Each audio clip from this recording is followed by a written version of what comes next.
Hello, and welcome to another episode of BLG News for the week of September the 2nd. I'm Marcus Boston. We have a very good news show set up for everybody today. And the first story that I would like to talk about is something that made the news a couple of days ago, and this made world news. And this is out of Florida, where swimmer Diana Nyad makes history by swimming from Cuba to Florida. Yeah, that's right. She swam from Cuba to Florida, and I think it's like 110 miles that she swam. And according to news reports, this was Diana's fifth try at this, and on this time she got it. So there's a lot of positive that's coming out of this story. And another aspect of everything is that she did this without a shark cage, and she is 64 years old. So 64 years old, she had this dream of hers, and she fell down a couple of times along the way, but on the fifth time she got it done. So way to go, Diana. This is inspirational for a lot of people. The second story that I want to talk about, and this comes out of New Jersey, and this one is very, very controversial, and we would like to thank one of our great BLG fans for making us aware of this story. But this deals with texting and driving. Yeah, I know we've heard a lot about that. It's been in the news a lot lately, especially with everybody now with smartphones and things of that nature. But a New Jersey court has pretty much said that if you send a text message to a driver and you have special knowledge and you know that that driver is driving at the time, and that driver will probably read that text, and if the driver does read the text while driving and the driver does cause a collision and injure someone, then you could possibly also be liable for that. So this is very controversial in New Jersey right now. All of these stories, you can get on the internet and Google these stories to read more about it, but this is what's coming out of New Jersey right now, and a lot of people are up in arms about it. But from a legal standpoint, one of the big issues when it comes to negligence, duty, breach, causation, and damages, one of the big issues here is foreseeability. And that is essentially what the court is saying, is that if you as a person who's texting another driver, it's foreseeable that if you know that they're driving and that they may read the text, there's a good chance that they may get in an accident because they're being distracted by your text. So this is coming out of New Jersey. Who knows, will other states follow? Not sure, but this is something that you guys probably want to be out on the lookout for. And finally, the last story of the week is going to deal with, it's this time of year again. It's football season. Football season kicks off on Sunday. I am decked out today in my Rams gear. If you've known me for a while, you know that I have been a very big St. Louis, well, back when they were LA, but been a big Rams fan. Since I've moved up here to the DC area, I still do pay attention to the Rams, but I also pay attention to the Washington Redskins, who are also in the news this week because quarterback Robert Griffin has been cleared to play this week. So there's still a lot of hoopla regarding this aspect of things, because some people are saying, well, Griffin's really not ready. Others are saying, yes, he is ready. So, and there also seems to be some discord between the head coach Shanahan, Griffin, and the team doctor. So we're going to watch this really close this season. But I also want to quickly run down my picks. If you're waiting for this, I'm going to give you my picks for this week, and let's see how I do for the opening week. We've got the Ravens and the Broncos. I'm going to take the Ravens on that. You've got the Patriots and the Bills. Of course, I don't like the Patriots. Really don't like the Patriots, but got to take the Patriots in this case. You've got the Bengals at the Bears. The Bears are at home. We go with the Bears on this one. Dolphins and Browns. This is an interesting matchup. especially between these two teams. They're on the up and up, I guess some would say. But again, I'm going to go with the home team, the Browns, because it's a home opener. I know that there's going to be some people that are going to probably disagree with that pick, but I'm going to roll with the Browns on that. Vikings and Lions, really, really good one here. We've got two pretty explosive offenses going with each other. I'm going to mix this one up. Probably think I'm going to go with the Vikings on this one with the upset here. I know it's a home game for the Lions, but we're going to go with the Vikings on this one.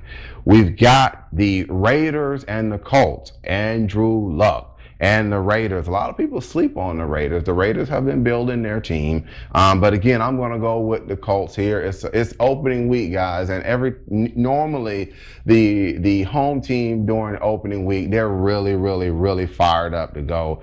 Falcons and Saints. Don't like either one of these teams, but I do have to do a pick on this one, and I'm going to go with the Saints just because I really don't like the Falcons. But with that even being said, again, Saints, Drew Brees, home opener. They got that one in the bag probably. Buccaneers and Jets. Now this pick right here, I'm going to take a quick little second on this one because my brother is probably watching this, Quentin Boston, and he is a huge, huge Buccaneer fan. And I'm going to go with the Bucs on this one. I think that the Bucs can pull this one out, even though the Jets are at home. The Jets are in shambles right now. As long as the Bucs can keep Josh Freeman upright, I think that the Bucs can go ahead and take this one. Titans and the Steelers, going with the Steelers all day on that one. Seahawks and Panthers. Again, Panthers are home with this game, but the Seahawks, they are for real, I think. Russell Wilson, think the guy is for real. Good young quarterback. I'm going with the Seahawks. The Chiefs and Jaguars, two teams that are really, really struggling, but the Jags are supposed to be coming up. They've got they've got a superstar wide receiver kick returner Ace Sanders now. So the Jags are supposed to be a little bit better this year. We're going to see how this works out for them. I'm going to go ahead and take the Jags. They are home this week. Again, opening week. Going with the Jags on that one. We've got the Cardinals and the Rams. Rams are opening at home. Sam Bradford, their quarterback, with some new weapons. The Cardinals are kind of I'm going to go ahead and take the Rams on this one. Home opener. Hopefully Bradford can get it together and perform like he is supposed to. It's the #1 draft pick a couple of years ago, making a lot of money. So hopefully the Rams can go ahead and take this one, and I'm going to pick the Rams. Pack and 49ers. Again, big Rams fan, so guys, you know I hate the 49ers, and as a result of that, I'm going to go with the Niners here. Niners have a really good defense, home opener on top of it. Everybody's going to be hyped and ready to go. I'm taking the Niners this week. The Giants and the Cowboys, two teams that really, really hate each other. A colleague of mine and great law school friend really loves the Cowboys, and that would be Reggie Lampkin. You got the Jets coming in. I'm going to take the Cowboys here with this one, and the reason why is because the Giants are notorious slow starters when it comes to seasons and getting going with everything. So I'm going to take the Giants. This is an 8:30 game also, so it'll be a Sunday night game. I just think the Cowboys are really going to be ready to go and play for this one. And then we've got the Monday games. We've got the Eagles and the Redskins. Mike Vick has been named the starter for the Eagles for this year. And RG3, like I said, starting off this whole segment on the sports segment, RG3 has been cleared to play for the Redskins. I'm going with the Redskins on this one. Again, hometown. The Redskins have a lot of pieces in place this year. I think the defense is going to be really, really improved. I think Raheem Morris is probably, getting that secondary fired up, and Jim Haslett will have the rest of the defense ready to go. And then the last game, we've got the Texans and the Chargers. The Chargers are right now in the midst of pretty much like the Rams, in a stadium transition type of thing. Are they going to be where they are? What's going on with them? I think and then you got the Texans, who are a pretty good team coming in.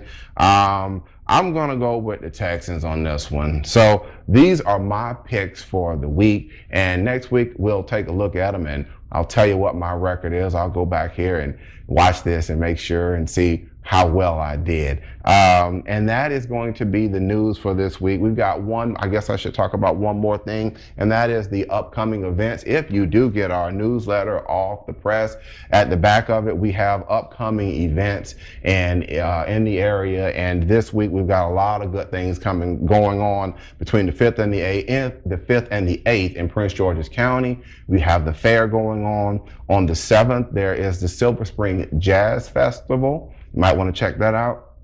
The 7th through the 8th, there is a seafood festival in Annapolis, which I'm sure is going to be really good. And of course, the 9th, we've got pretty much it's opening day for football. So that about wraps up the news for this week. If you have a story that you would like us to talk about, you can send it to us at info@bostonlawllc.com. Again, that's info@bostonlawllc.com. I know the news is a little bit longer this week and drawn out because of the NFL segment, which I'm going to try to add during this football season to the weekly news. So again, I'm Marcus Boston. Guys, thanks for taking the time to watch the news this week, and we'll see you next week.